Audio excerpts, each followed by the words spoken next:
Hey, welcome back. We are TongLen practice module. I think this is our seventh class. It's November 28th, 2025.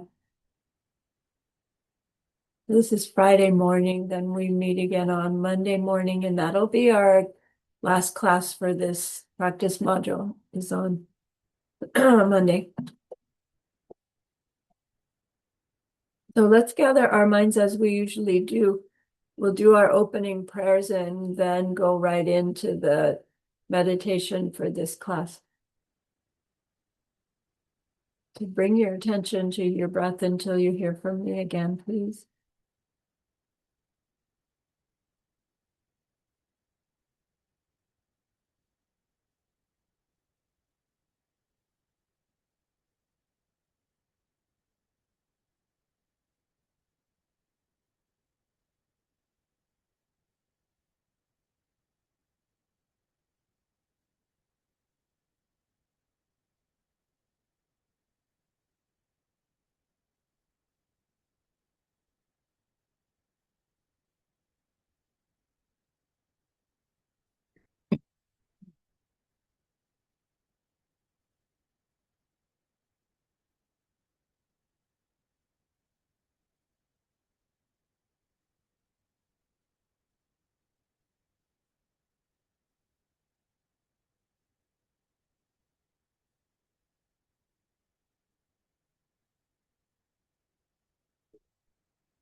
Now bring to mind that being who for you is a manifestation of ultimate love, ultimate compassion, ultimate wisdom.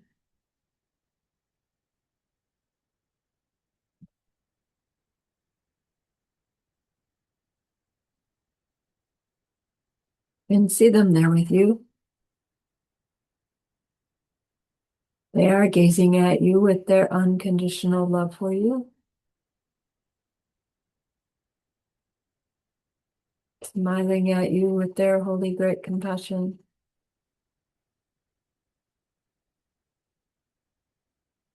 Their wisdom radiates from them, that beautiful golden glow encompassing you in its light.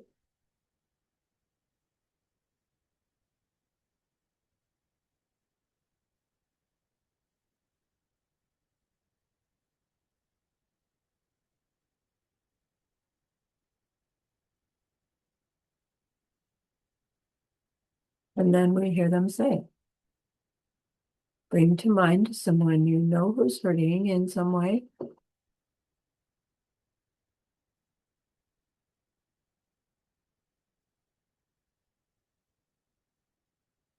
Feel how much you would like to be able to help them.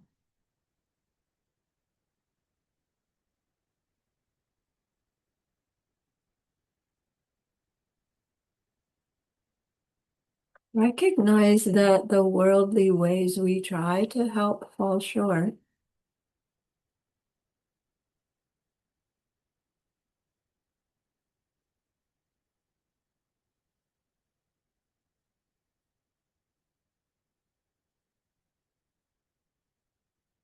How wonderful it will be when we can also help in some deep and ultimate way, a way through which they will go on to stop their distress forever.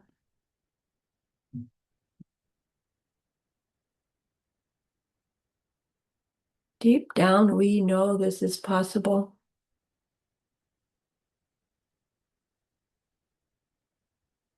Learning about karma and emptiness, we glimpse how it's possible.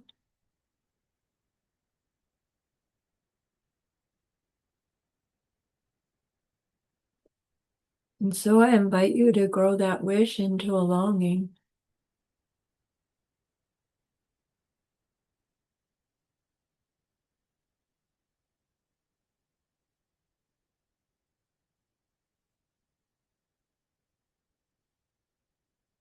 And that longing into an intention.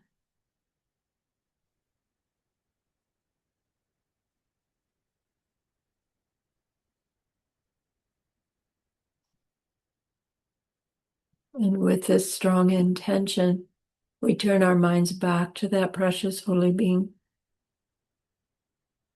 We know that they know what we need to know, what we need to learn yet, what we need to do yet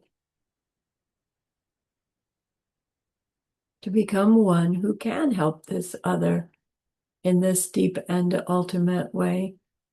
And so we ask them, please, please teach us that. Show me that.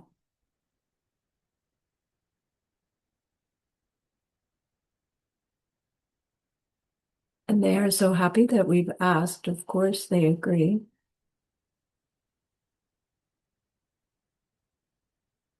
Our gratitude arises. We want to offer them something exquisite.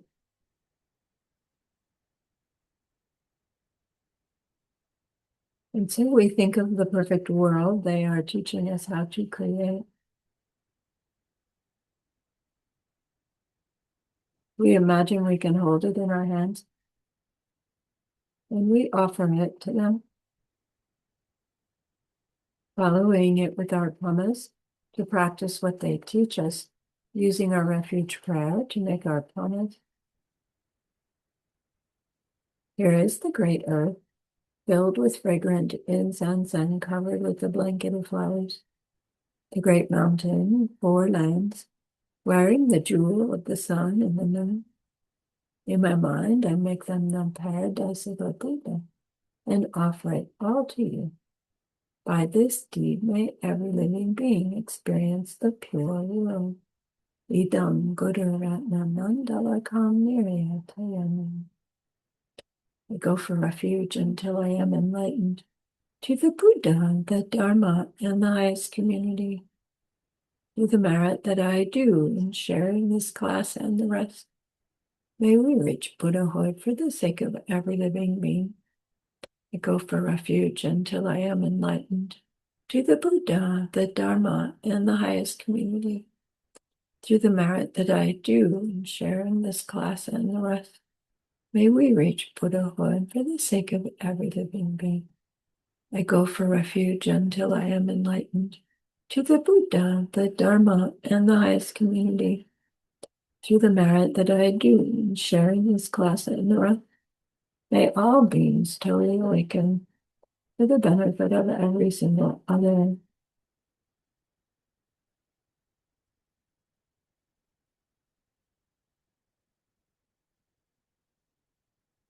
For this session of TongLen, we're going to use a neutral person as our TongLen object. So what we mean by neutral is someone that we encounter or have encountered, more than once, but we don't really know them other than in this capacity in which we encounter them. So like the bus driver on route number 7 or the grocery clerk, you recognize their face, but that's about all we know about them. So we don't have a particular attraction, right, or fondness. We don't have a particular aversion. Now, as our bodhicitta is growing, probably we would be saying, well, there isn't anybody like I don't feel a little bit fond of, right? Because everybody's suffering and everybody is an object of my care and concern. And so we could say there aren't any neutral people. But there are people where we know and we know what struggles they have in life. And then there are other people that we think we know and we don't like. And then there are those that are in the middle. So think for a minute and pick somebody, this neutral person.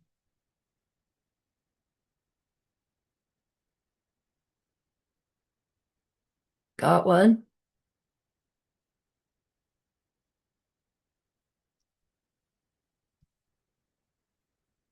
Okay.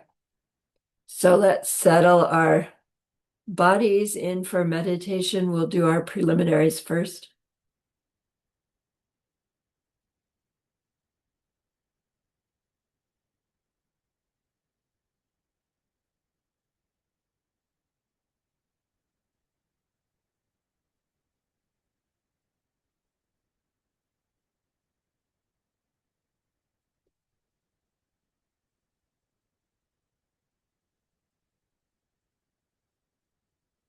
When you have that body set so it can just stay still, bring your attention to your breath.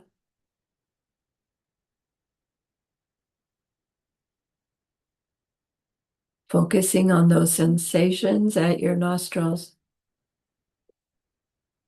adjusting your focus, your brightness, and the intensity, the fascination or curiosity.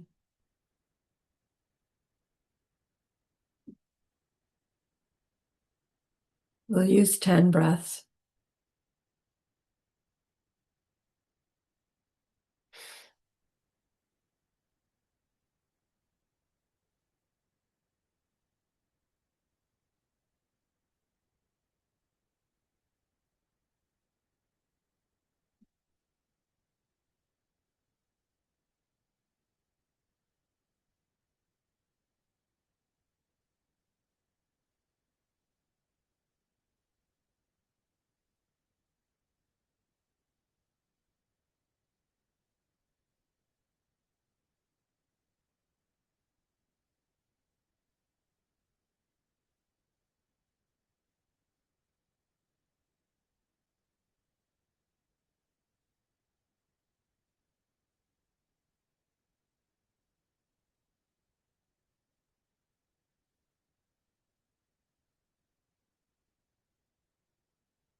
Now intentionally shift that focus from the breath to thinking of your refuge,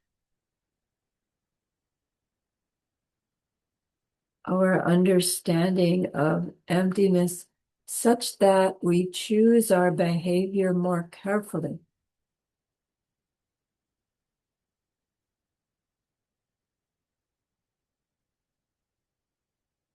Think about how that is protection.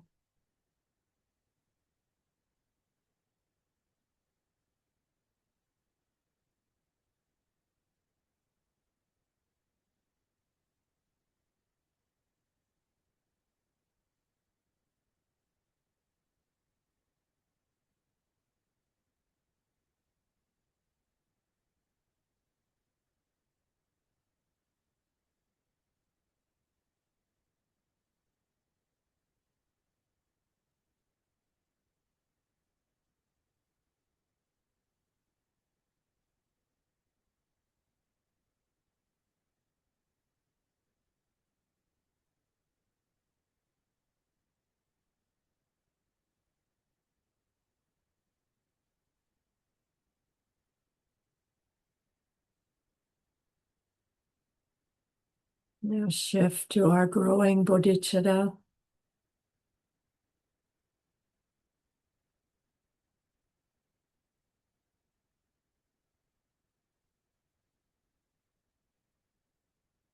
One way is to think of maybe the way our societies, the people of our communities, what they choose for entertainment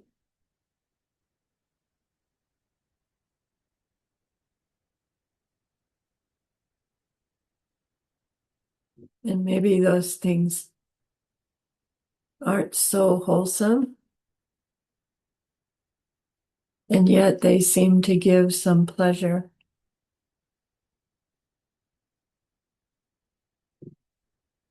We think of the seeds that are being planted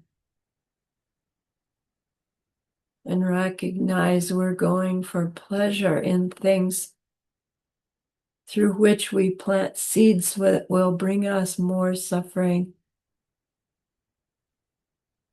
And we don't understand that.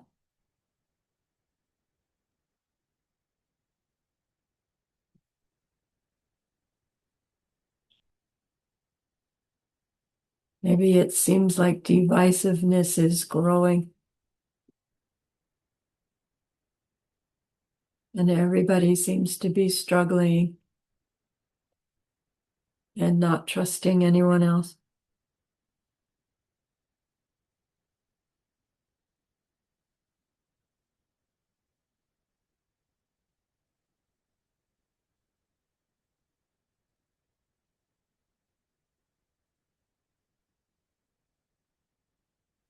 It's sad because we see the people around us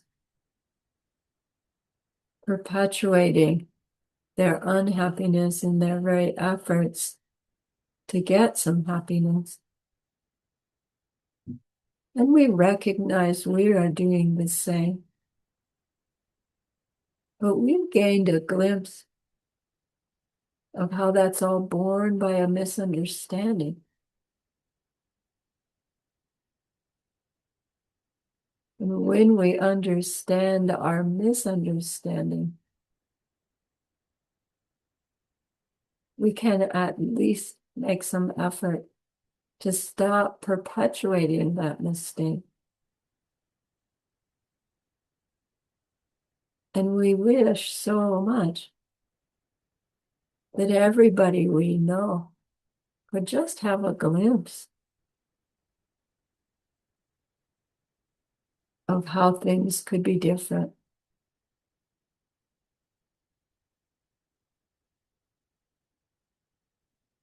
Let our hearts open to this big mistake.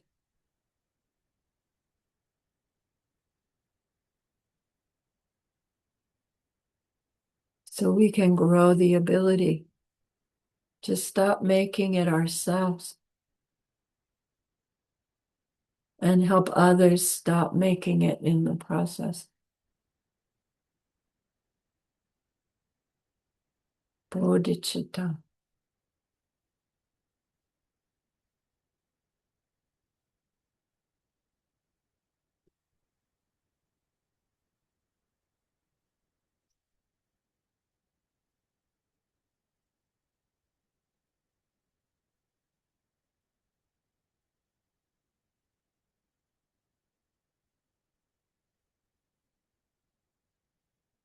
And turn your mind again to that precious holy being that you've called to you.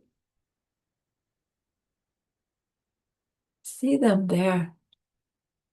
So beautiful, so happy, so radiant in their love and their wisdom.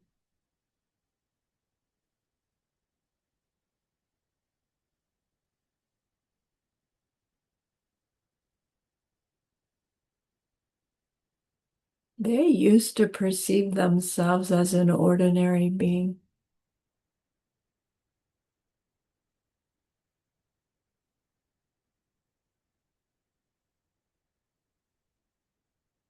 We believe that now they perceive themselves as a fully enlightened being.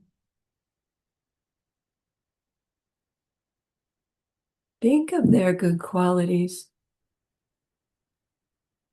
Think of how they had to learn and then change their own behavior and all the goodness that they must have done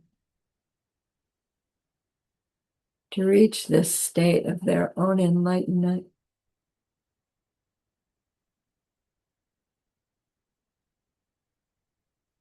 Feel your admiration for them.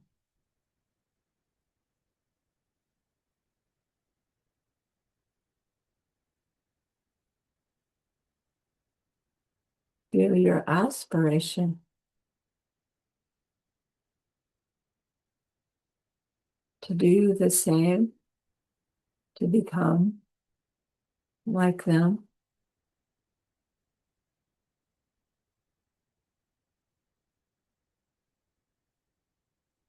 Feel your gratitude for all that they've done for us so far.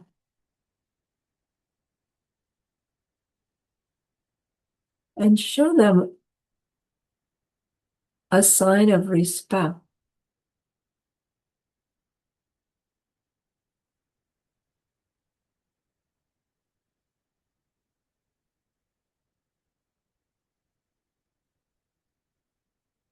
So that our own minds see ourselves, humbling ourselves before them, recognizing that they have the secret to our happiness, and we are asking to receive it.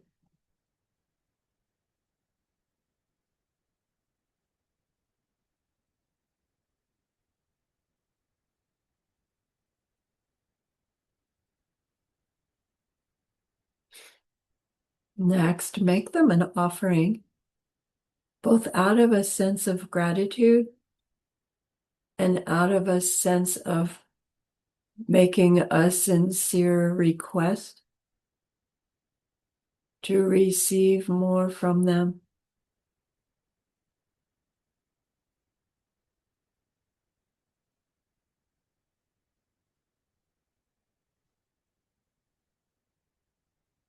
You might include in your offering the TongLen that you've been doing over the last few weeks.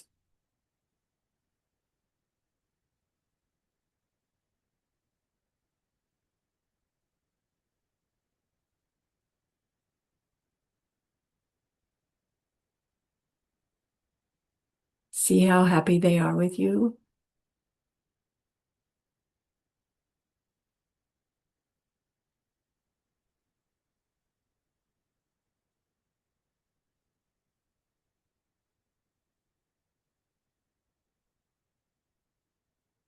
Then clean out some specific negative seeds that you know you have inside. Tell them the situation. Recall karma and emptiness, and so grow your regret. Establish your antidote and your power of restraint.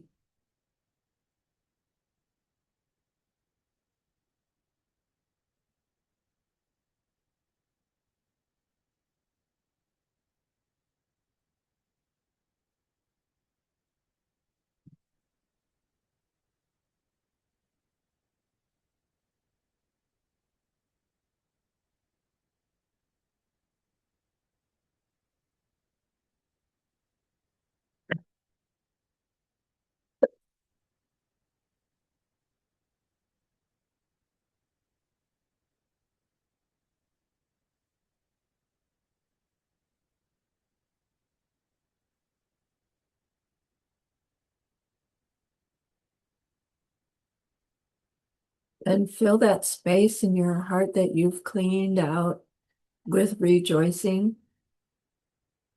Tell them of some kindness that you did recently because of what they've taught.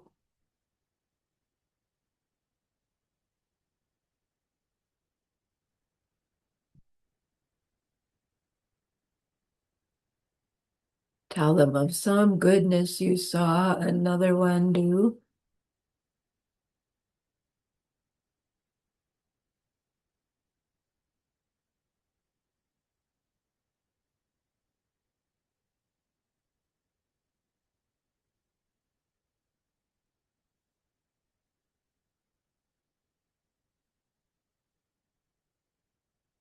And find another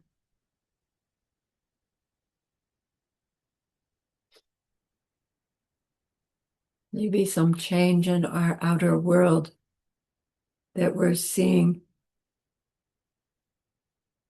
things going in a better direction.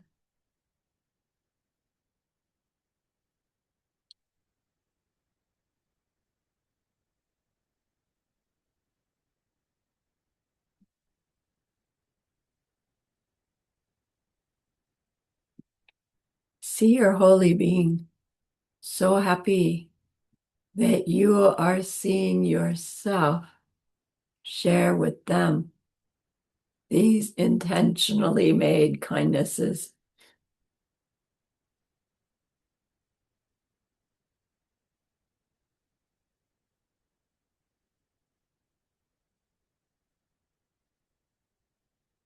Then ask them to please continue to teach you, guide you, inspire you, both in formal teachings and in the informal ones that come about that look like challenges, situations with others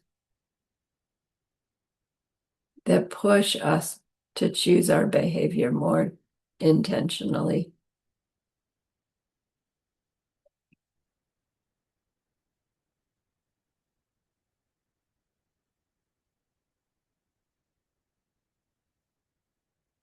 Then ask them to please stay close.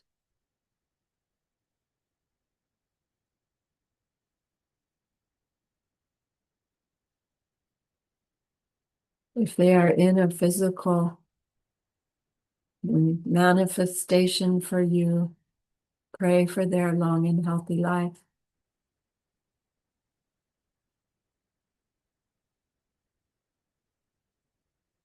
Ask them to bless you with the long life of your Dharma family and your Dharma center, whether it's an online group or a physical place.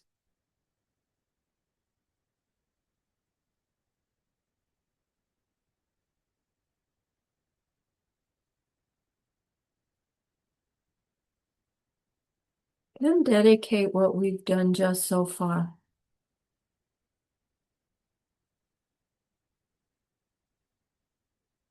to your own bodhicitta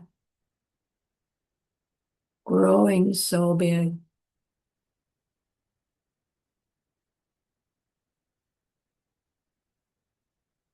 that all there are in your world are beings that you are fond of.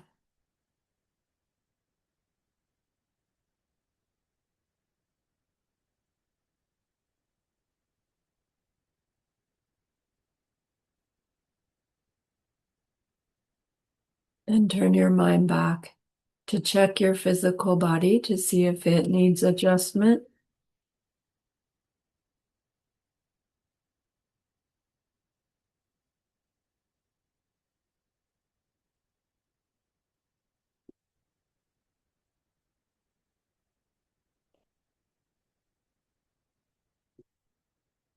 Then settle it back in.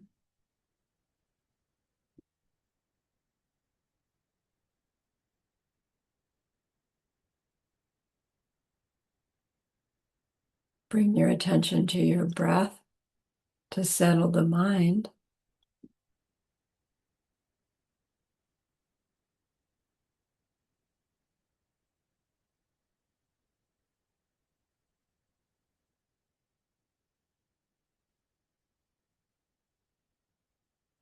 And then turn that focus of attention onto that neutral person. See them in the circumstance in which you usually enter in, uh, uh, uh, encounter them, as if they are there right now, whether they are or not. And imagine you are there before them in that invisible you.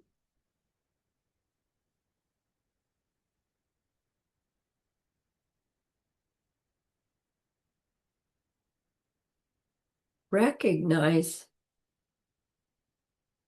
that you don't have a particular fondness or aversion to them. And recognize we really don't know anything about them.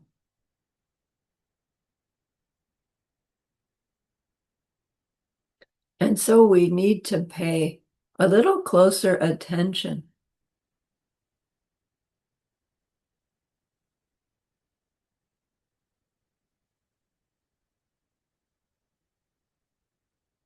Does it appear that their physical body is tired or hurting? Does it appear that they're a little short-tempered today?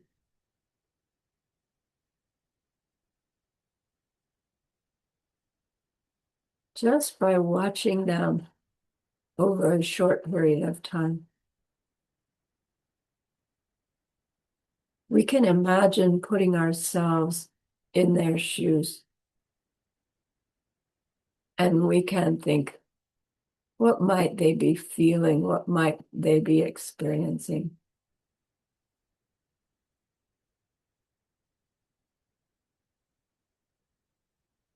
I'm using the grocery store cashier. She's been on her feet all day.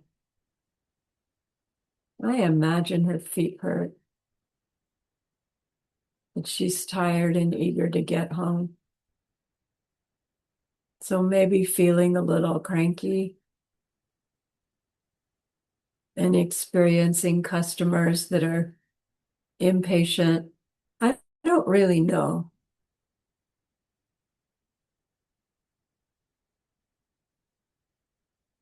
but I can try by paying attention.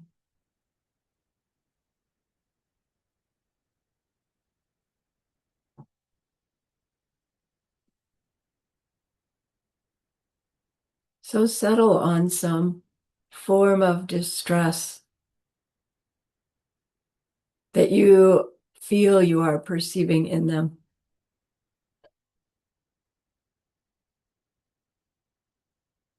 Feel in your heart,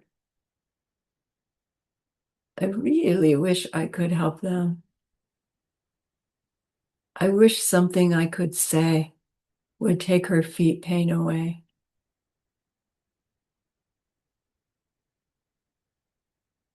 That some interaction could give her greater patience. And so identify this distress. Think that she probably has seeds in her mind for more of it. And make the determination just by the power of my growing love. I will try to take this from her. And so you focus on that being, and it's as if it gives you x-ray vision. You can see that black yuck flowing around inside. And by your focus of attention, all that black goo turns and flows towards the middle of their chest, forming up into that tight little ball that we will be able to take from them. So we'll use 10 breaths to gather that distress, all the story about it, all the seeds for more of it.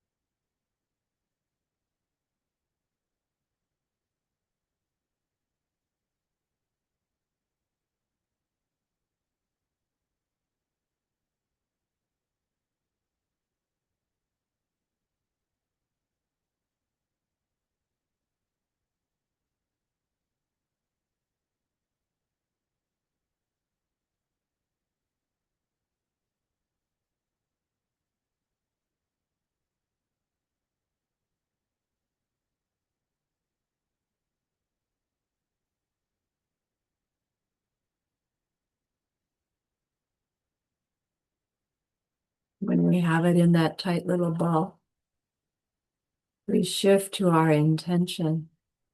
Now I can take it from them. I will try. And we turn our focus of attention to our exhales. Use 10 breaths for your exhale to reach going into them and hooking into that little black ball. And then 10 more to pull that black ball, identifying it up and out of them to come hover underneath your nostrils. So 10 breaths to get it, 10 breaths to bring it back.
Now we have that black ball of their distress hovering right in front of our face.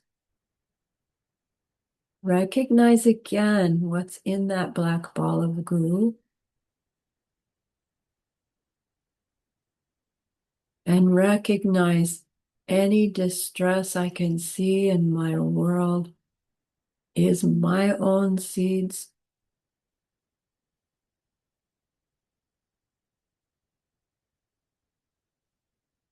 So leave the black ball there, look into the middle of our own chest.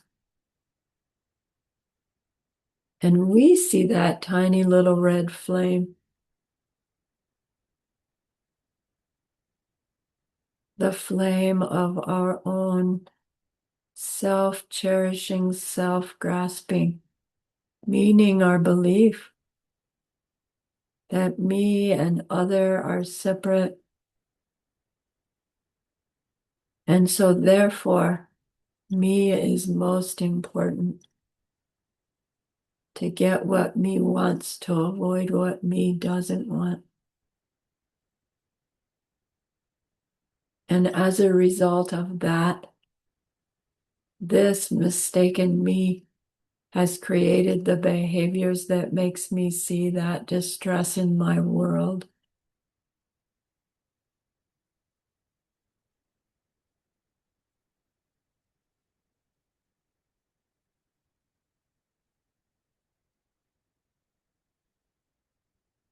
And so my willingness to take that pain from them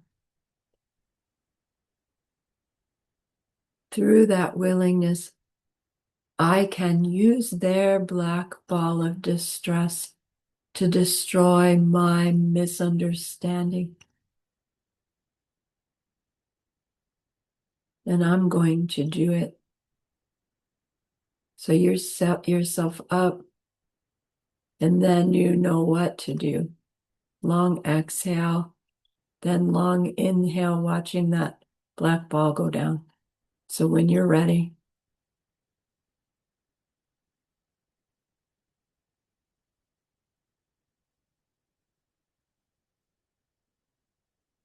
you see the flash when they're suffering and your ignorance is obliterated. Rest, breathing normally in that freedom, that absence.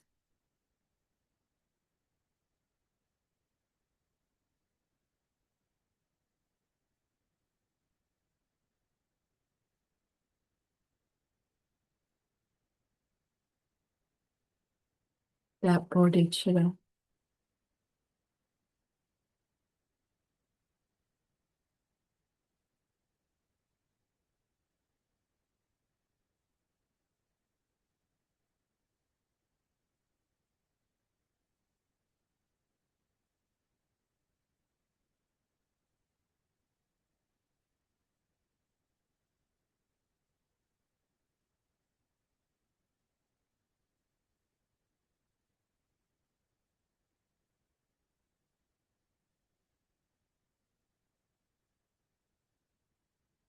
Then turn your attention again to that other person.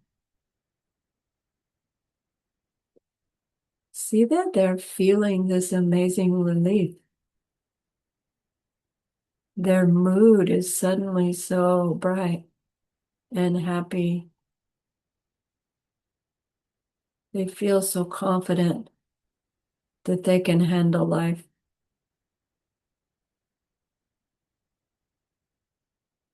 And even the people around them feel this shift in them.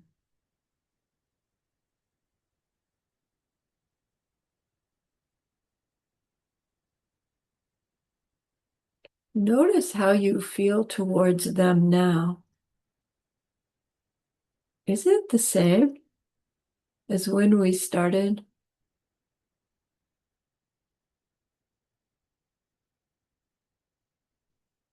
Just a neutral person?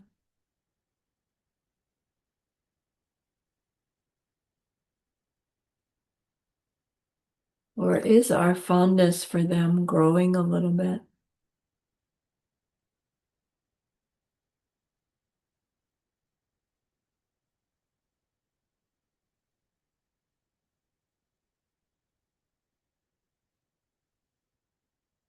And then we think, this is lovely to have helped them get relief from their pain.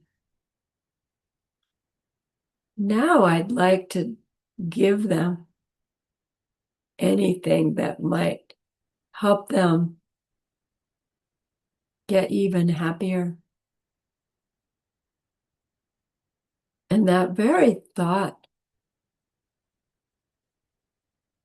mm, becomes this beautiful white glow inside your very being, the glow of your love. And it flows out with every exhale. This white glittery light that goes a little closer to that other being with each exhale.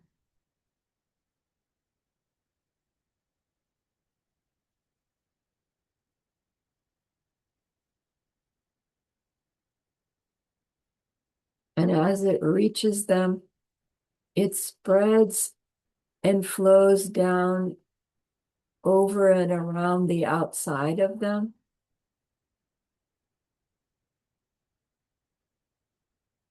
forming this beautiful mm,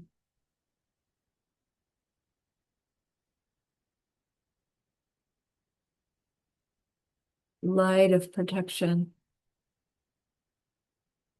And some of it is drawn in with their own inhales,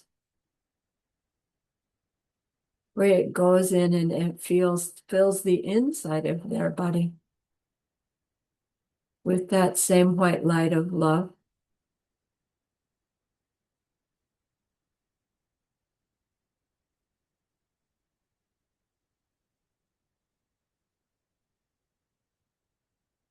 And if it was foot pain we took from them,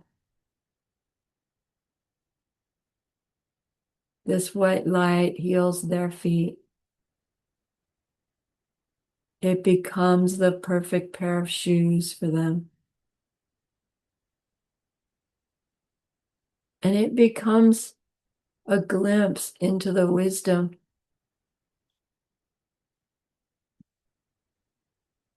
of helping others in the same way that we want help.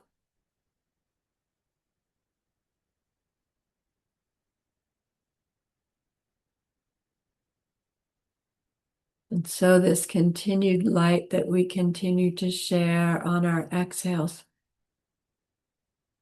continue to give them the things that would help them be safe in their world,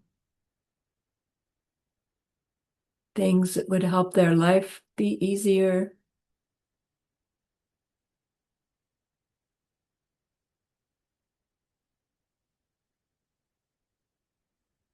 material things are fine, but go on to giving them insights into where those material things actually come from.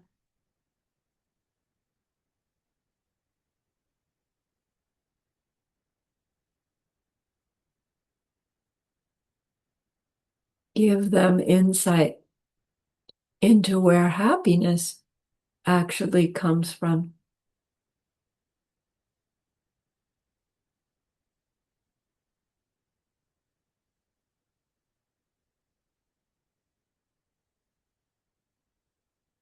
And see them getting happier and happier.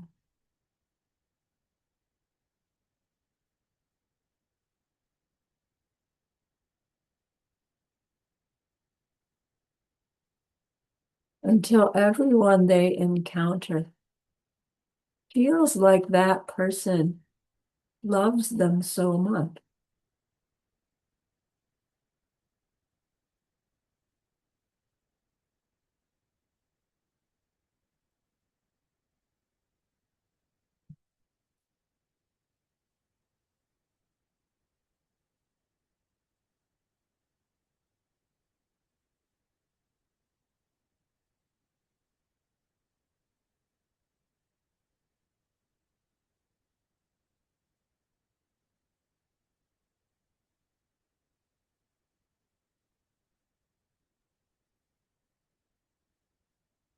Then your invisible you recognizes, all right, my job is done here.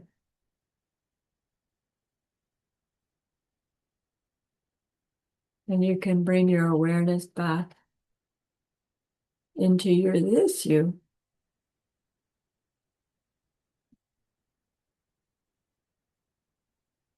Turning your attention to that precious holy being.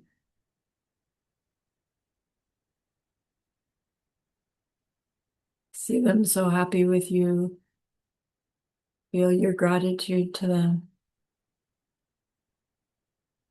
And dedicate this TongLen practice to helping beings come to know what it is to love and be loved.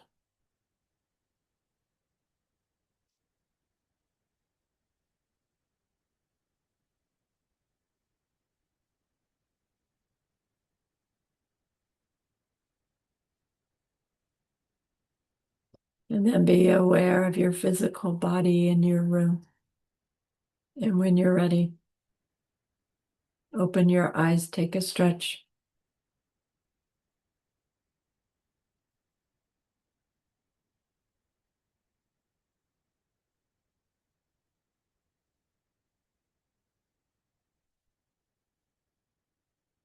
Good job. That was 45 minutes.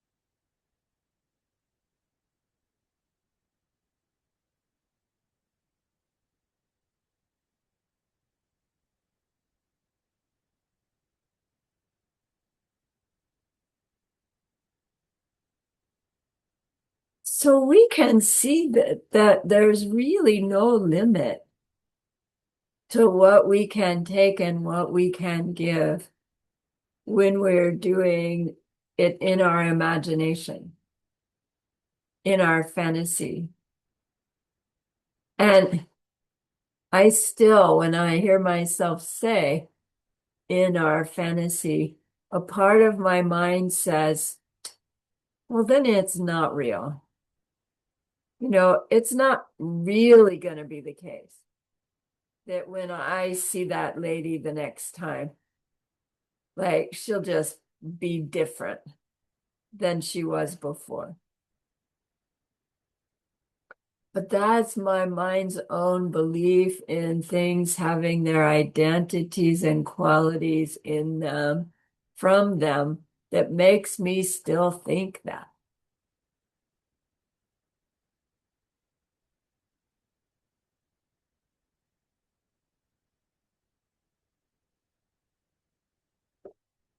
So we're going to explore a little bit more about how TongLen works and how it doesn't work.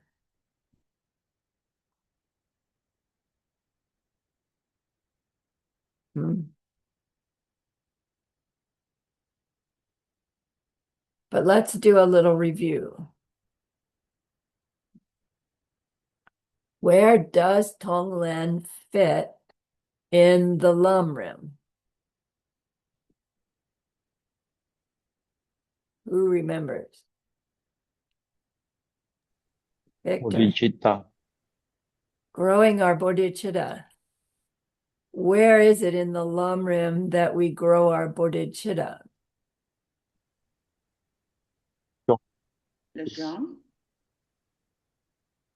Lojong practices are how we do it. Does it come right after we meet the Holy Lama?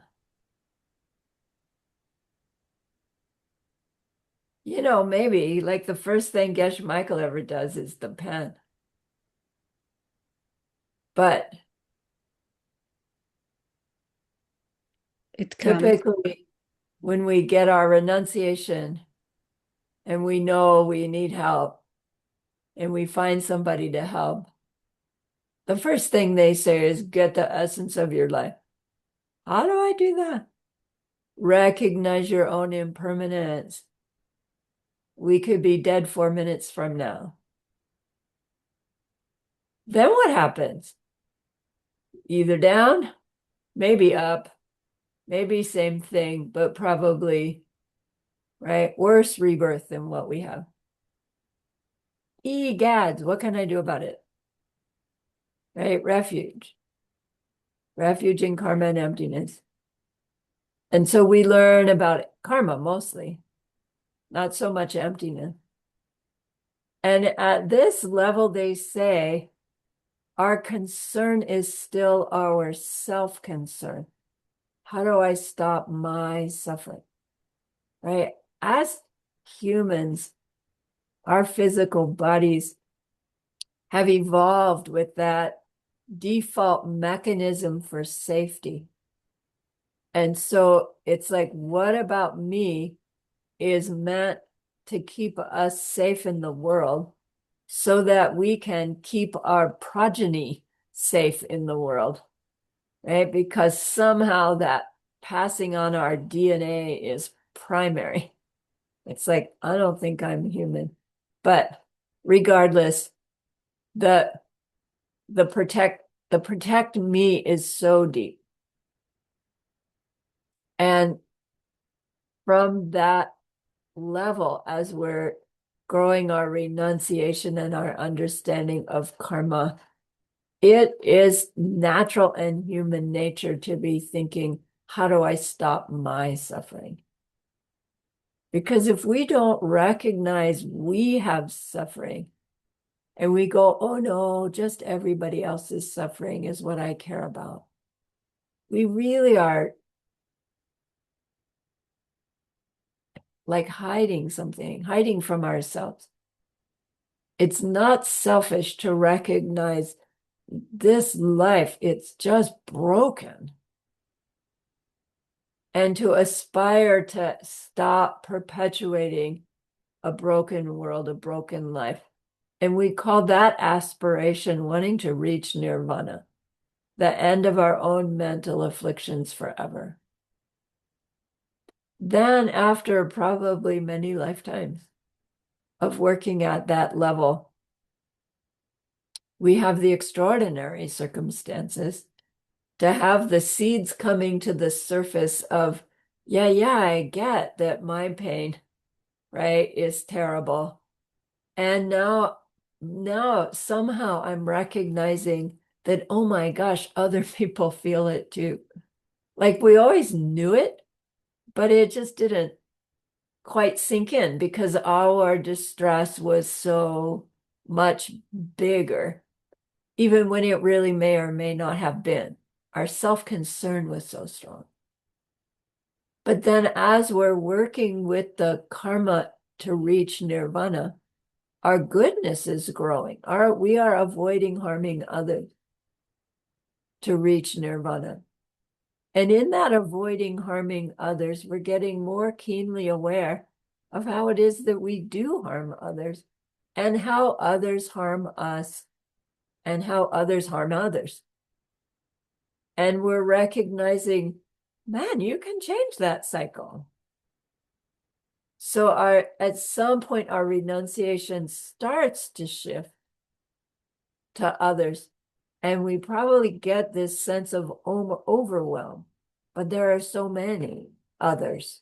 There's just me, right? How can I ever do it? But that's the start of our growing bodhicitta. And it's at that point where we're shifting from maybe I need a higher goal than just my own freedom from pain, right? I need that ability to know what others need to give up and take up in order to help them stop their suffering, because I will still be suffering if I reach nirvana, which is freedom from suffering, but I still live in a world where other people haven't done it yet, not just other human people, but any kind of conscious being. At some point, our heart starts to open. And that's where TongLen practice comes in. If we're not ready to shift from the Hinayana level to the Mahayana level, and we were to go to a teaching where the teacher says, pretend you can take people's pain and give them happiness, right? We'd go, that's nuts. I'm out of here. But when our seeds are starting to bubble up and we hear a teaching like that, it's like, wow, deep down, I always knew it. And we're attracted to it. And that attraction allows us to try it on for size. And as we try it on for size, we plant the seeds in our minds to see our ability to interact with others shift from the constant, how are they impacting me, to a more, how am I impacting them? And so, can my words be more gentle, or can I just stay quiet, right? Or could I offer some gentle advice, or, right, how can my just being in their presence be a little bit uplifting for them, right? Our TongLen practice helps us grow that heightening sense of our impact that we have always had, actually. But when our impact has been, right, from selfish, the impact is they're doing the same thing, presumably. It's a little like rubbing, even with people we love. When our mind is that way, there's a little bit of friction always.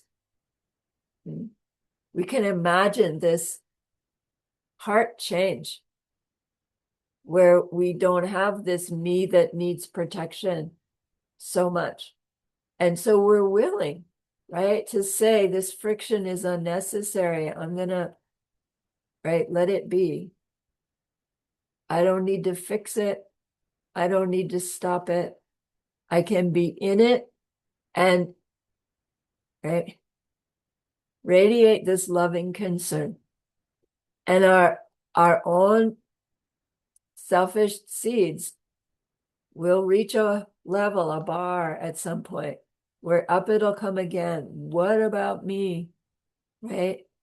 I'm not being authentic. I'm putting their needs ahead of mine all the time. And it's like, yes, but if we are resentful as we are doing that, then we're misunderstanding.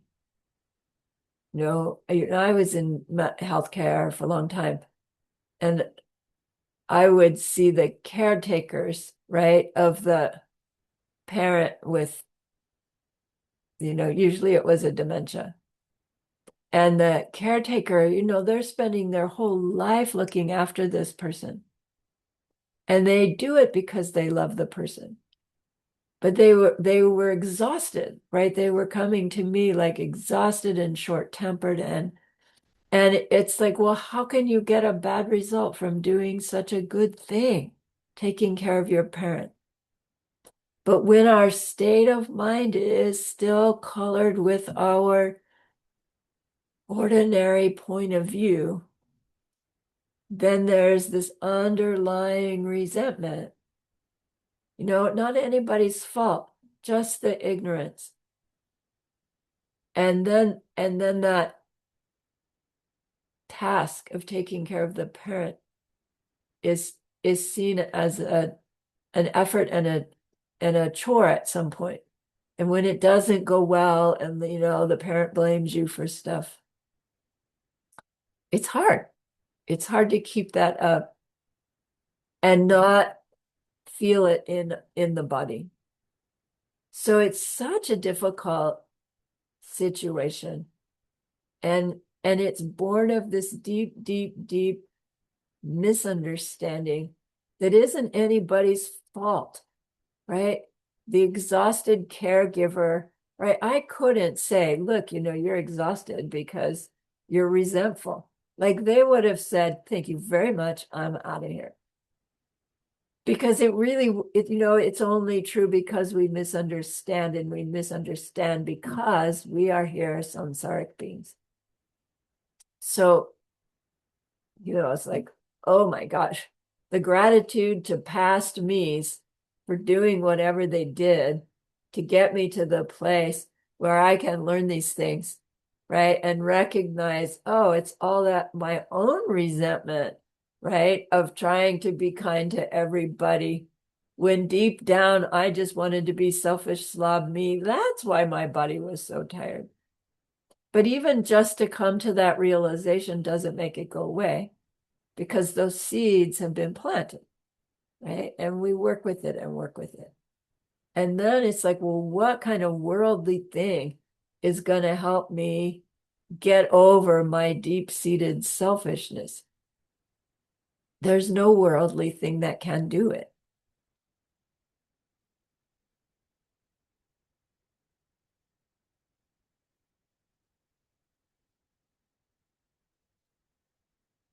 But without the worldly things, we can't do it either, right? The worldly others through which I interact, through which I see, oh, right?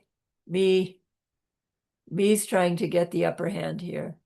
versus the me that we're wanting to transform into love, this love. So we're not trying to get rid of our me. That's impossible. We're learning how to transform the seeds, how to plant seeds for that me that is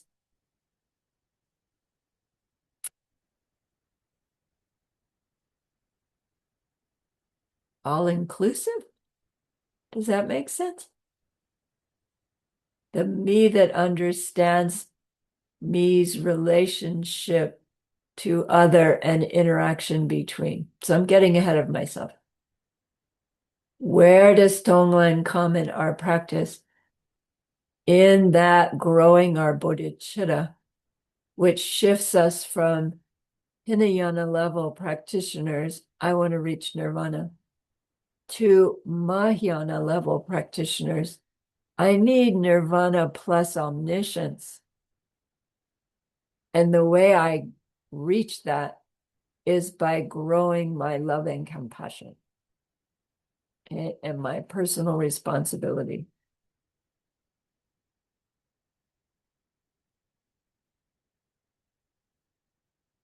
So does that mean once we get bodhicitta, we can stop tonglening?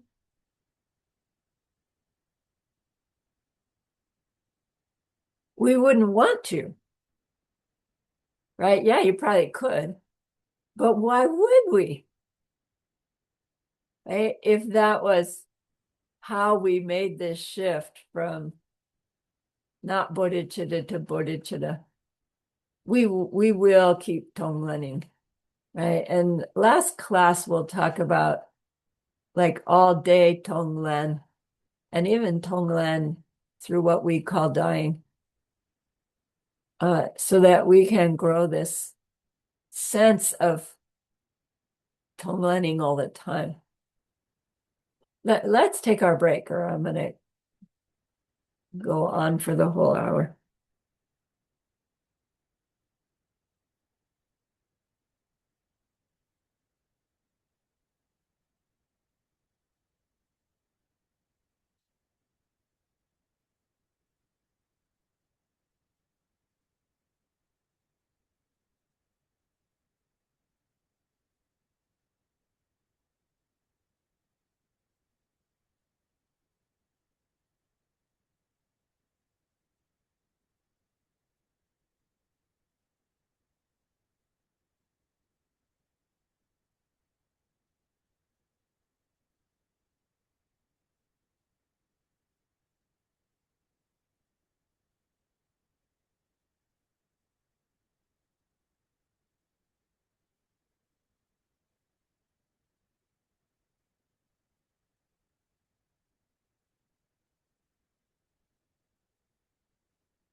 Mm. So consider TongLen.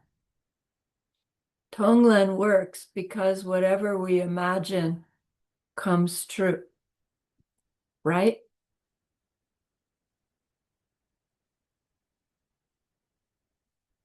So you're saying TongLen doesn't work, Joanna? No, you didn't say that either. So you're saying it is true that anything I imagine comes true like in the next moment. No. But what I imagine will come true.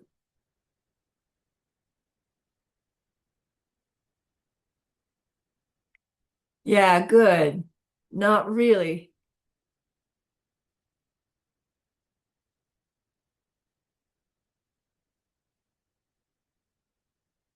Whatever we imagine, plant seeds, and those seeds grow.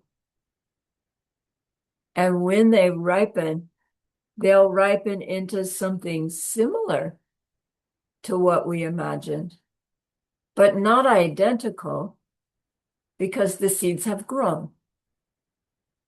Right? They've been influenced by other things that we've imagined and not imagined. So even when we are imagining, I want a pony that's white and brown and has a black tail, and right, we imagine it really, really clearly.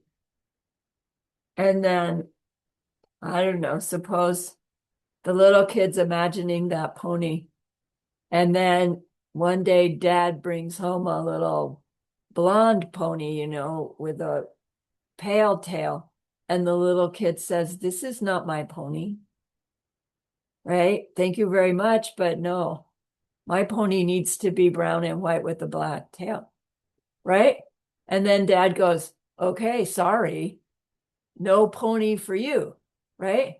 Because the kid has said this one or not any. We kind of do that with our fourth stepping, right? Plan out what you want, be as specific as you can.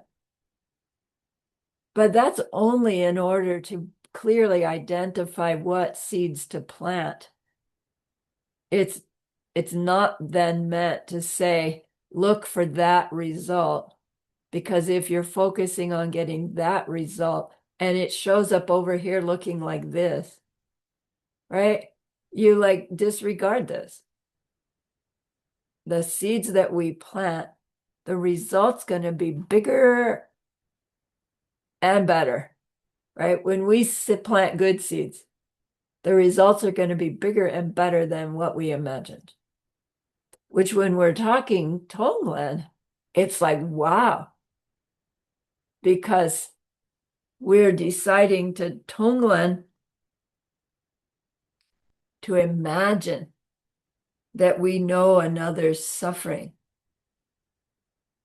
Those seeds are going to grow into actually knowing others' suffering. Wait a minute, do I really want to do that? Right? It's enough to know my own suffering. I don't really want to know yours.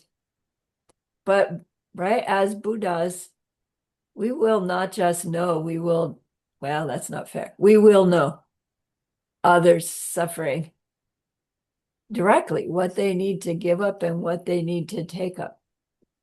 That means knowing. We won't suffer from it. That's another story, another class. So making this determination, we're in TongLen, we are identifying another's suffering. We're planting seeds. Then we're also planting the seeds of caring enough to try to do something about it, even in our imagination. At some point we'll go, well, especially in our imagination, because anything we do to help them stop their pain worldly wise which seem more concrete and where we have the opportunity to help, actually are so limited. They're temporary. Yes, we can feed somebody. And yes, we can feed them every day for the rest of our life. And they still are hungry a few hours later. So, like, in a way, what's the point of doing worldly things? If I can sit and TongLen and I can take their hunger away and I can take their poverty away. Well, because it doesn't take it away in material life yet, right? And that word eventually, where we started out, it's important. But it seems like a cop out to say my TongLen's gonna work eventually. So I'll keep at it. But there's nothing worldly that does work even eventually, except for the suffering that goes on to work to finally wake us up. There must be something wrong with this picture. So we TongLen planting seeds to know their sufferings. We TongLen to plant the seeds to carry enough to try to do something. We can influence them by changing our seeds, just by trying to help them in worldly ways, and by trying to help them in our fantasy ways. When we do see them changing, when we see our world changing, it's a result of the change in the mental seeds that we've created by this growing wish to know how they're suffering and to want to do something about it. So TongLen does work. And we could even make the case that by TongLening, the things we do in our worldly ways to help those people, they will work better too. Because as we make the good seeds of wanting to end their suffering and bring them happiness, those good seeds and help our feeding them a meal can help them recognize where it is that their abundance comes from. And maybe we don't even have to sit them down and teach them about it because our karmic seeds are shifting, that there are beings around us that have this wisdom. And there are. So TongLen is fantasy. And it's a fantasy in which we can plant seeds in ways that we can't plant in what we call non-fantasy, as if our worldly life is somehow more real than our fantasy life. When we grab the doorknob, turn it, and pull, it's a fantasy that what I just did opened the door. No, that's real, that's concrete. But what I do in the moment doesn't bring the result in the next moment, does it? Because if so, every time I did this with my hand on the doorknob, the door would open and it doesn't happen. Or we could say, well, what part of this experience actually opens the door? I have to turn the doorknob. Yeah, but I have to touch the doorknob in order to turn the doorknob. So is it touching the doorknob that's the trigger? Well, I have to be at the doorknob, right? We can keep going down. What is it that really opens the door? Until we realize it's like, well, I can't find the thing that actually opens the door. But my goodness, I just opened a door. Magic. Can I stand in front of the door and TongLen somebody and get the door to open? No, that doesn't work either. Worldly things don't work by what we do in the moment. And TongLen doesn't work by what we do in the moment. And so both of them can work because they're planting seeds in our minds. We can open the door with bodhicitta in our mind, in our heart, and opening the door will become a cause for our Buddhahood. To grow that kind of bodhicitta, we TongLen. Okay? We practice this wish, any suffering I see, I wish I could just suck it in, use it to destroy all my seeds of seeing that suffering. Poof, it's all gone. Give them happiness, worldly happiness, so they have the circumstances to learn wisdom happiness. And when we go in retreat and we don't have any distractions that we need to run off to do, you can sit on your cushion and you can TongLen somebody,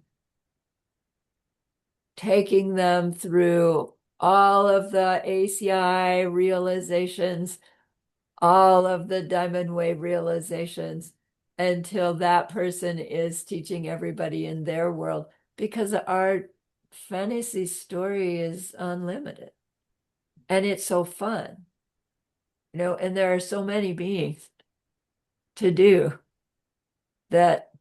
I don't know, it's like, to me, going into a solitary retreat, I can do so much more for my world than I can in a worldly life where I've got these apparently worldly obligations that distract me. So TongLen does not work directly, and neither does anything else that we do. Everything works by way of the seeds that we plant in our minds as we perceive ourselves thinking, doing, saying towards who or what we perceive as other. And those seeds grow, and other things we think, do, say either add to them or subtract from them. And this whole process of, right, seeds growing in their power until they get over some threshold I don't quite understand. And poof, they then make their result. Imagine what I'll get there. Imagine what our TongLen results will look like as they start ripening. Oh my gosh, you knew exactly what was on somebody's mind. I mean, you didn't sit there and know that you knew it. It's just that what you said, they go, oh my gosh, that's exactly what I needed to hear. Really? Great. Right? Results of TongLen. We get into a situation of conflict. We expect our own triggers to be pushed, and son of a gun, they don't. Results of our TongLen. Right? These seeds will grow. They will change our perception of us. That changes our perception of our outer world. Yes, Frank, what's on your mind? So just to reflect that the thinking or the understanding is correct. So the first thing is I totally underline that TongLen is working because it's not fantasy in my mind. It's more a prediction of a future behavior I will have. So when I TongLening to this neutral person today, for example, this Groachman, or was it Yeah, yeah. in a Grocery clerk. grocery? Okay. And I took this one, and this I don't know him, but when I have Tonglen him, I make him a very special for me, and he's very positive loaded. And the next time I will see him, I will react as a totally friendly person to him. I, Probably. Right. maybe, and then he will also react in the same thing. And this is Right. something. It's for me totally clear that this works, and Yay. but is this the right understanding of it, Yes. how it works? Yes. So Yes. then it's totally naturally, or Yeah, isn't it? totally natural. Exactly. When we're really getting this nice aha, it's like, oh my gosh, how did I miss that? For 50 years of my life, or I don't know, I was in my 40s when I first met it. It's like, oh my gosh, that's so obvious. But then I have to admit, it's like then I got involved in other things with the practices, and Tonglen slipped down to the baseline. And really, it's like all the other practices that we learn, they've been bringing us to Tonglen. And then if we get more advanced practices, they're all based on Tonglen. So technically speaking, Tonglen can be your lifetime practice. But recognizing that in the same way that hand on the doorknob isn't really what's opening the door, the Tonglen isn't really what's changing the situation. It's the seeds being planted by doing the Tonglen. And that's such a subtle difference, but important to understand. So that I won't stand in front of the grocery clerk Tonglening and expect her to stop yelling at me. Maybe she will, maybe she won't. But the fact that I Tonglened while she was yelling at me says that, right? I will be less likely to yell at somebody else in the future.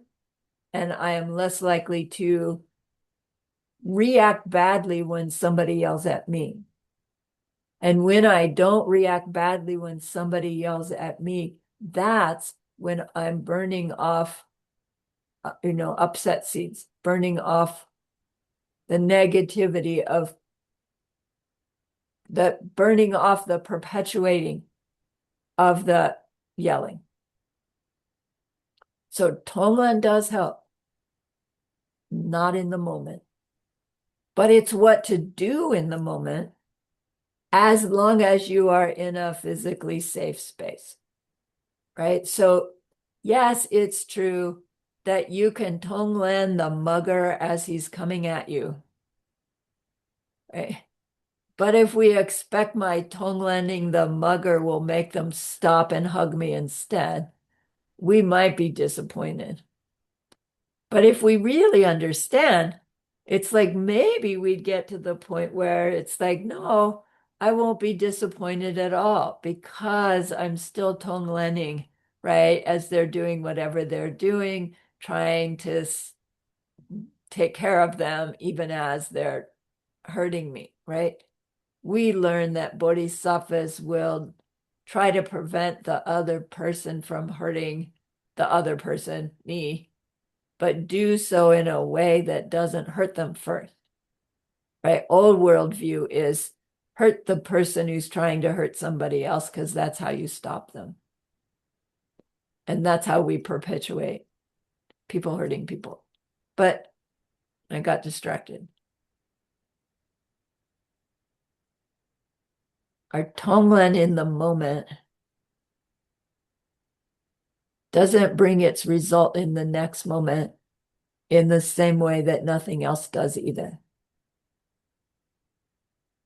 We have the goodness for it to seem like what we do in the moment brings the next thing in the moment most of the time. But it doesn't make it be like that. So our Tonglen practice can make it so that it seems like our Tonglen practice works in the next moment.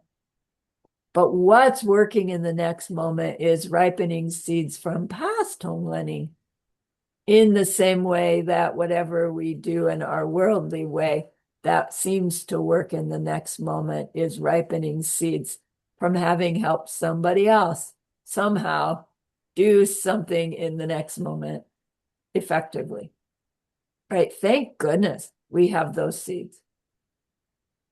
Or it's like turning doorknobs wouldn't work more often than they don't. Turning keys to start cars wouldn't work as often as they do. Thank goodness we have good seeds. So TongLen helps us make more of those good seeds because it's a pleasure when things seem to work. But it's a dirty good pleasure because it reinforces our misunderstanding of how things do and don't work. So it would actually might be better for our spiritual growth if half the time the door doesn't open when you turn the knob and half the time it does. And it's like, what's wrong with this picture? We would finally start to question. Anyway, I'm not wishing that on anybody. So TongLen is something we're doing in our imagination. And it's such a radical shift from what we ordinarily do, either worldly or in our imagination, that contributes to its power. So if we have not seen emptiness directly yet, then all of the seeds that we are planting are colored with the belief that there's a me with my own identity that interacts with a you with your own identity. And what I do towards you now brings what I experience next. So those are happening, right? Planted 65 per instant, they say, which means the ripening of previously such planted seeds have that same belief within them. We understand that. Perpetuating our own misunderstanding, right? Through our interaction, we experience something by experiencing it. We have a response, a reaction to it, and we've already planted new seeds. And then those seeds, right, contribute, we plant new ones. So we're ripening and planting the state of mind that chooses to TongLen is based upon this understanding of mental seeds and the mistake of the things as identities in them.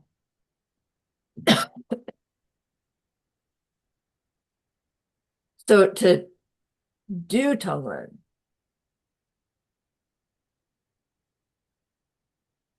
because of that understanding, is so different than our usual reaction response to a given situation, right? It's so radical, is what I'm trying to get at. That the seeds that are planted by doing TongLen instead of usual reaction serve to negate a little bit the strength of the ignorance as the new seeds are being planted. And if we plant new seeds with our ignorance a little bit grayer, then when it's full on, they're adding less to the ignorance aspect of all our previous seeds. So just as an analogy, let's consider that all the seeds that we've planted, good ones and negative ones, they all have a little black speck in them, which is the black speck of our belief in self-existent me. And when our belief in self-existent me is full on, like every speck is black and it just stays, every seed has that black speck. And then black specks in newly planted seeds feed the black specks in previously planted seeds, and it keeps them black, black, black. They're even growing, actually, black, bigger black. But then we plant some seeds where the black isn't black anymore, it's gray. Right? Which to TongLen, pretend you can take that person's suffering. Pretend you can give them all your happiness. What? Are you nuts? That's black speck. Oh, yeah, cool idea. Gray, gray speck. Then to actually do it, we're adding gray. We're not adding black. So all our other black specks are getting a little less black because we haven't added to them.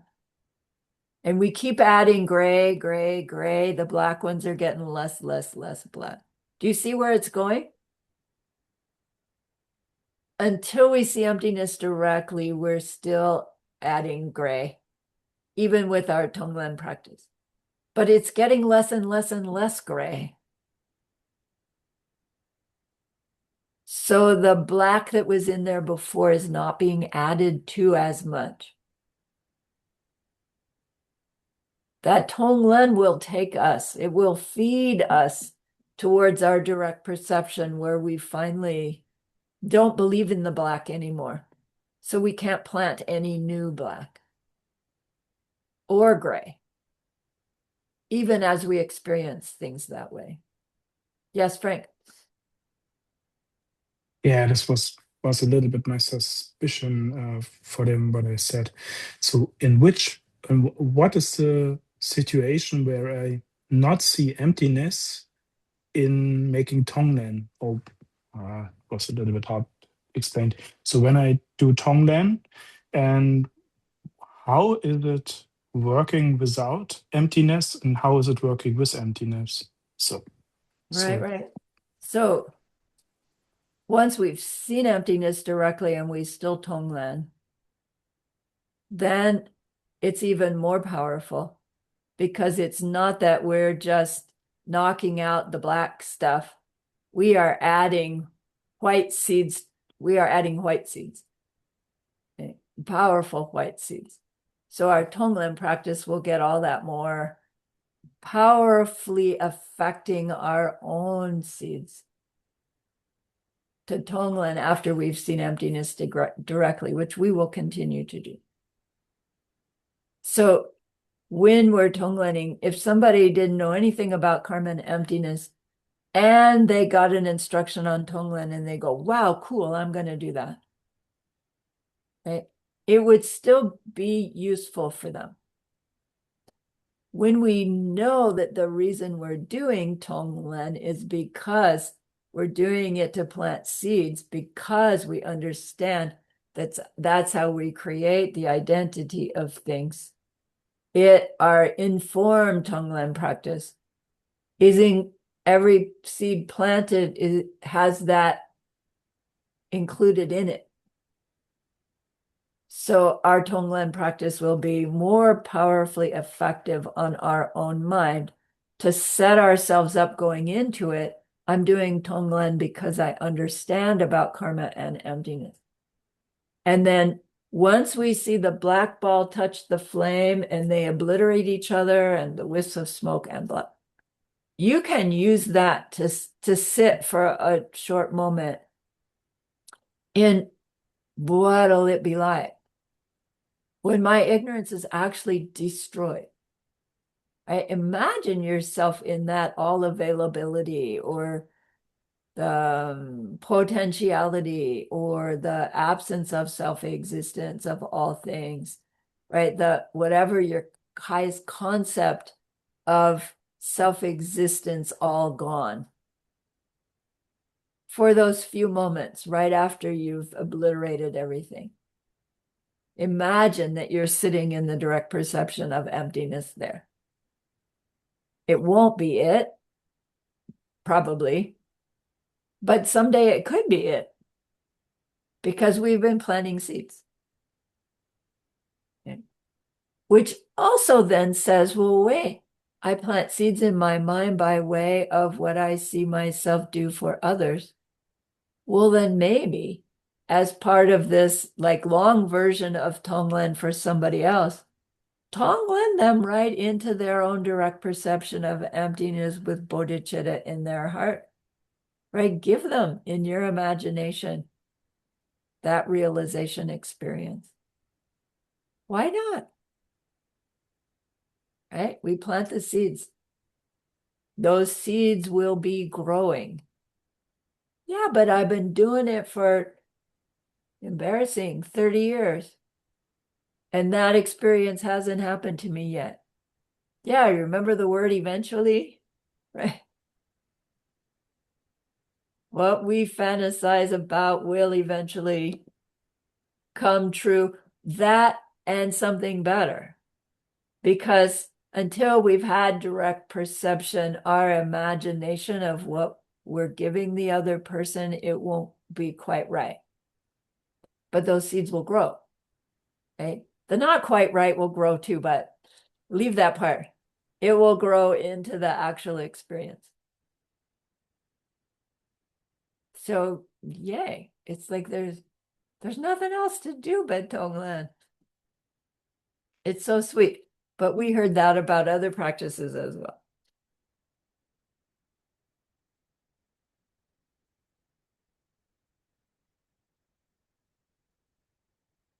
So TongLen does not work directly. I already said that.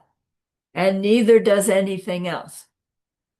So by doing TongLen, we are saying to our own minds, I believe in karma and emptiness enough to do this practice so that I can reach the state where I can teach and guide everyone in how to reach this state of ultimate happiness, in which we teach and guide everyone to reach this ultimate state, in which they teach everyone to reach this ultimate state, in which they teach, where you can never stop saying it.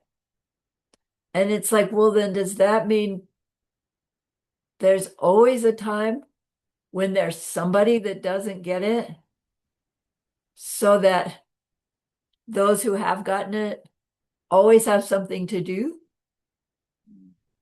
And it really is one of those conundrums. It's like they say that there are a finite number of consciousnesses in all of existence, and that by way of one of them reaching their ultimate state, their totally awakened state, Buddha, that means eventually every single one will do so too. But then what happens?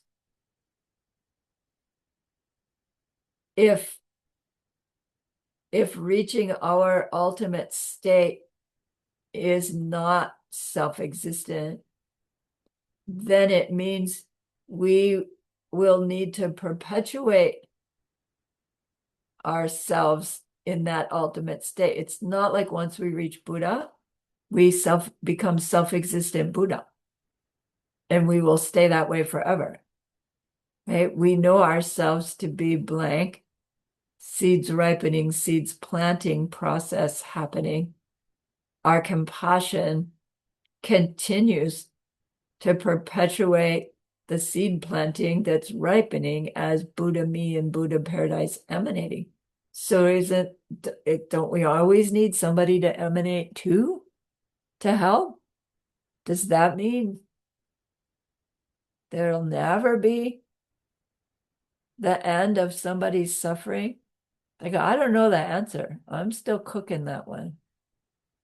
They say Buddhas in Buddha paradise are always doing Mahayana Dharma. So I don't know, we're all enlightened beings and we sit around teaching the pen.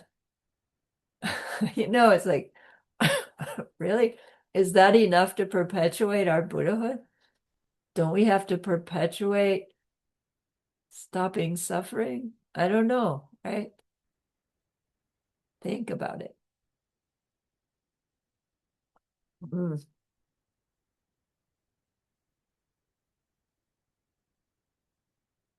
So it brings up that topic called the why and the how, right? The how of things are the worldly reasons we give for the experiences that we have and that we see other people have. And the how of opening the door is to grab the knob and turn it and pull.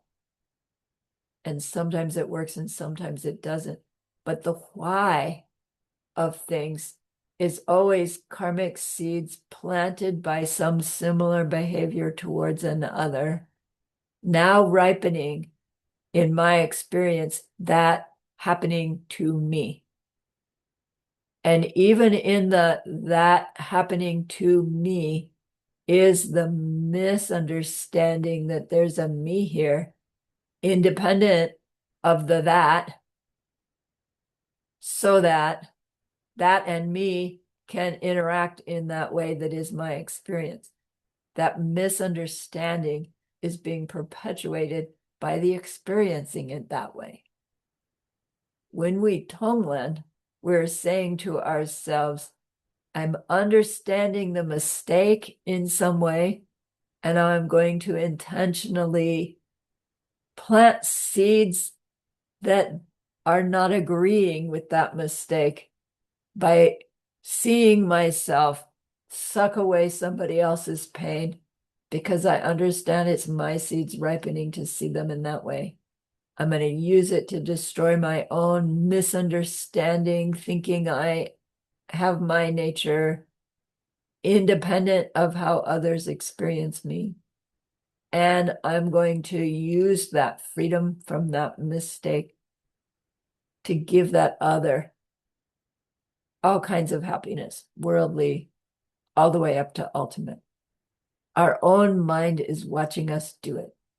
It is getting recorded with those seeds. And they're so different than our standard automatic selfish me seeds that it like causes earthquakes in Buddha paradise, they say, right? Because it's like, wow, finally, somebody got off automatic selfish pilot and did a little TongLen. It is that powerful a practice, even when it feels so simple, even puny sometimes. Okay. That process of understanding mental seeds and then thereby choosing our behavior towards an other based on what we want to plant versus what we want to experience in the next moment is called using the perfection of wisdom. So to understand that when we are working on our perfection of giving, that we we are working on at a seeds level.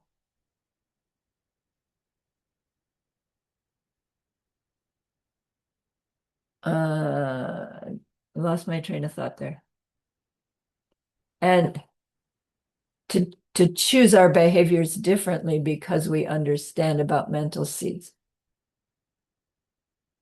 is this radical shift in our seed planting that is stopping adding to all the previously planted ignorant seeds that we have. So Geshe-la gave the example of suppose we're applying for a green card, in the United States, the ability to live and work in the United States. And you need to give them all this information. And one piece of information you think, oh, if I give them that information, it's probably going to disqualify me. So you decide, there's no way they can ever know about that. So I'm just gonna, right, say this one thing that isn't quite right, right? We're willing to lie to get the green card. And suppose we get the green card, Geshe-la said. We think, see, that lie didn't matter. In fact, probably it helped. And we go on about our career. And then sometime later, maybe it's years later, it seems like, gosh, people don't believe what I say anymore. I can't seem to trust what people say to me. I go to the grocery store, the fruit looks really delicious, but I get it home and it's rotten. Like even the fruit in the grocery store lies to me. That we don't go, gosh, maybe that was a wrong idea to lie on my green card because now it's coming back to me as being lied to, and that's unpleasant. We don't know that, right? As non-practitioners, we don't know that. And so instead, we'd be blaming everybody else. What's the matter with you that you don't believe me? Stop lying to me. And the other person's going, lying to you? Like, I'm not lying to you. But those seeds planted, right, have grown and they're coloring our perception of our world. So to be in that position, as a person trying to practice their six perfections, their perfection of wisdom, they go, whoa, I caught myself being inclined to fib on my green card. And I mustn't do it. I mustn't do it. I'm going to put down the truth. And we can do that as an act of truth, actually. I wanted to lie. I know other people who have lied and it's worked for them, but I'm not willing to do that because I understand it can only bring me a bad result, whether I get my green card or not. So you put down what you need to put down. And then maybe your green card gets denied. You have your wisdom choice again. Old me would say, well, that was stupid. I could have lied. Right? Or wisdom me goes, okay, I'm not supposed to get it. I'm supposed to do something else. Right? And it was more important to me to hold to my integrity, my wisdom integrity, than it is to get that green card. As important as getting the green card was to you, your family, to everybody, right? It's like swimming upstream. To be able to hold our wisdom, our growing wisdom, as our priority in our decision making. In the end, everybody benefits. In the next moment and the next day and the next week, it may not look that way. So if in doing so, you upset your whole family, you could have lied to get your green card. Why did you do that? Now we're all in this precarious position. See how hard it can be to swim upstream. No, my dears, right? I love you so much. I could not compromise all of our integrity to get that green card. And if I had, our life around that green card would have gone sour anyway. You're nuts, Dad, right? They'll be mad. There's this story, this family, the area's in a famine. And dad and the kids and the mom, they're walking along this road and they see this lump of meat. I think it's cooked. And, it's like, whoa, food. And the dad looks at it and he thinks to himself, we can cut this up and feed each other and it'll last us another day. I could grab the whole thing for myself and it would sustain me long enough that I can get to the next place and procure, right, grain to make flour, right? I can save my family if I take the whole thing and run. And he decides to do it. He grabs it and runs away. Imagine what the family's thinking. And it sustains him and he gets someplace, and I don't know, he saves the day. He comes back with food and he saves the family's life. And he says, I knew I had to do that to save your life. But in the period of time between when he ran away and when he got back, they are hating him, aren't they? But his wisdom was such that he was willing to do that because he knew he would save them as a result. Like high level bodhisattva dad here, not me, dad, because I wouldn't know for sure whether I'd ever get to the place where I could save them. But if I knew that, the willingness to swim upstream, it's hard, right? It's not saying that sign up as a bodhisattva and you have to do that. And it won't probably be as drastic as that example. But in little ways, our decisions that we make seem to upset people because they are not what people expect us to do. And so our task is to do them skillfully and carefully and gently and lovingly and still do them. Okay. Hard. TongLen is a tool that helps us negotiate that stuff because we can TongLen our upset person. We can TongLen ourselves seeing an upset person because we're living by integrity, right? We can TongLen all that stuff and help negotiate our seats a little better. Okay, we're done. Does TongLen work? Yes, as well as anything else works.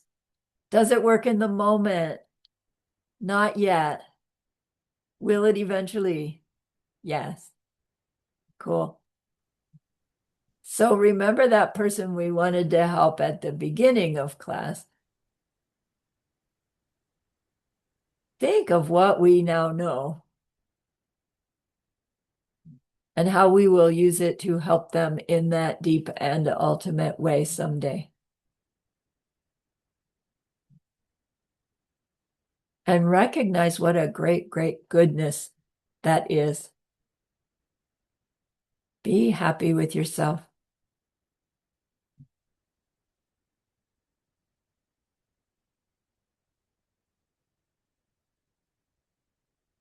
And think of this goodness like a beautiful glowing gemstone you can hold in your hands. Recall your own precious holy guides. See how happy they are with you.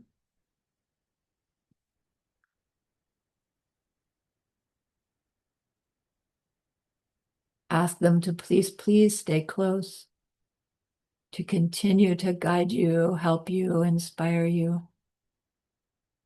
And then offer them this gemstone of goodness. See them accept it and bless it. And then carry it with them right back into your heart. See them there, feel them there. Their love, their compassion, their wisdom. It feels so good. We want to keep it forever. And so we know to share it by the power of the goodness that we've just done. May all beings complete the collection of merit and wisdom, and thus gain the true ultimate bodies that merit and wisdom make. So use those 3 long exhales to share this goodness with that one person. Just share it with everyone you love. to share it with every existing being everywhere. See them all filled with loving kindness, filled with the wisdom of loving kindness. And may it be so.